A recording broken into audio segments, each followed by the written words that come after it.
Yeah, right, lads, Ken Dog here, and today I thought I would talk to you guys about social anxiety and how it affects me in my day-to-day life. So, back in June, I went to the counsellor at my university about what I had experienced during my first year at uni and how I found myself trying to socialise pretty damn hard. So, from what I learned during my talk with the counsellor, was that for the whole year that I was at university and for quite a large chunk of my life, from as far as I could remember, was that I had suffered from social anxiety and irrational fear of social situations. Social anxiety disorder, or SAD for short, is one of the most common forms of anxiety disorders. And in this video, I'm going to be talking about my experiences with this anxiety disorder and how it has affected my life. Okay, so let's get down to the meat of this video. So social anxiety affects me three different ways. They are physically, mentally, and a relationship aspect with other people. I'll begin the way that it affects me physically, as that is the one way in which people might be able to see that I am comfortable in some way or another.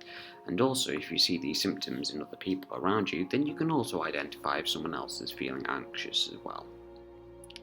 The ways in which they affect me physically are sweating uncontrollably on the forehead/face, armpits, necks, arms, hands, shoulders, knees and toes.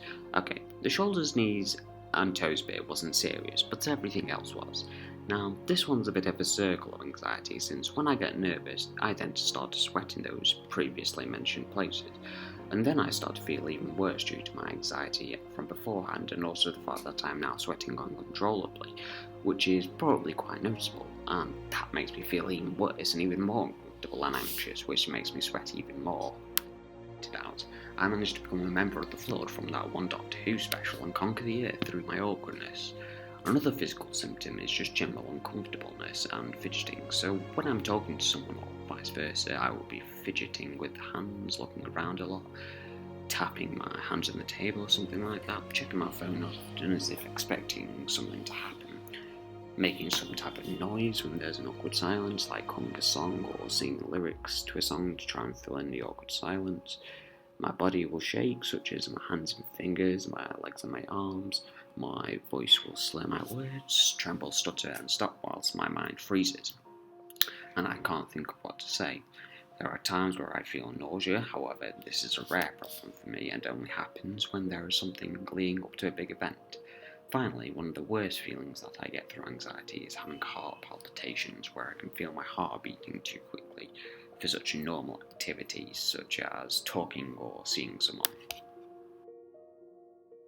On a mental and emotional level, it makes me keep my guard up. It means that I don't like telling people about myself, like, at all. You can be a complete stranger or my best friend, and I will still hate talking about myself, especially when I feel that something that I have said in a previous conversation will come back and I have to explain why I've changed my mind. I don't like the thought that someone else might notice that I'm nervous. If someone notices the physical signs of my nervousness, then it just makes it a lot worse for me.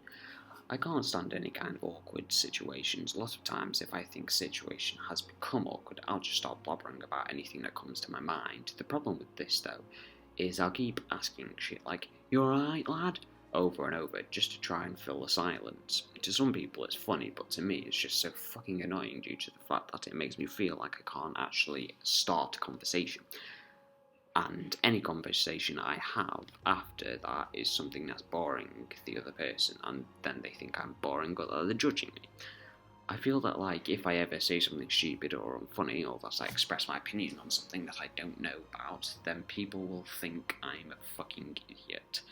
Not want to talk to me, or even worse, be an arsehole to me by making fun of me or insulting me. Finally, one of the worst things that I feel mentally, and I think that this one is quite relatable to a lot of people, is when you're minding your own business. You could be sitting on a train, a bookstore, walking down a street, in a cinema, anything really, and then you feel like someone or a group of people close by just starts staring at you, judging you, or when you walk past them and they suddenly take a quick look at you and start laughing, it feels like they're instantly judging you, and it just makes me feel so horrible about myself. Finally, I'm going to move on to how it affects my relationships with the people around me. Usually I will try and avoid most social situations with people who are my friends and family, usually using excuses to get out of stuff because I'm either nervous or scared about the situation. If I do go to a social gathering, I will usually stay in the background or be quiet in most conversations when there's a group of people. It makes me push people away who are my friends, as I'm nervous about falling out with them over stuff, which makes me a pretty lousy friend in myself. So it's a wonderful little self-fulfilling prophecy at the end of the day. I would also tell my friends and family stuff about my life or what I've been up to make them feel better, and so as not for them to worry about me or make sure that they don't feel like I'm a loser or something along those lines. For example, for most of my first year at university, I mostly just stayed in my room and didn't socialise with anyone else, mostly because of my fears. But to make the people I know not worry about me or think negatively about me, then I would say that I was having the time of my life, going out with people and doing things with them rather than just staying in my room all the time not doing anything. Okay, well, that just about wraps it up for the video. If you have any questions or add, then leave that shit in the comments below.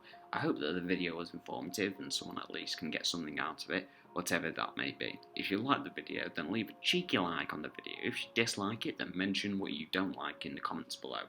Don't forget to share the video if you did like it, and finally, sorry about the depressing video. I promise the next video will be a little bit more lighthearted.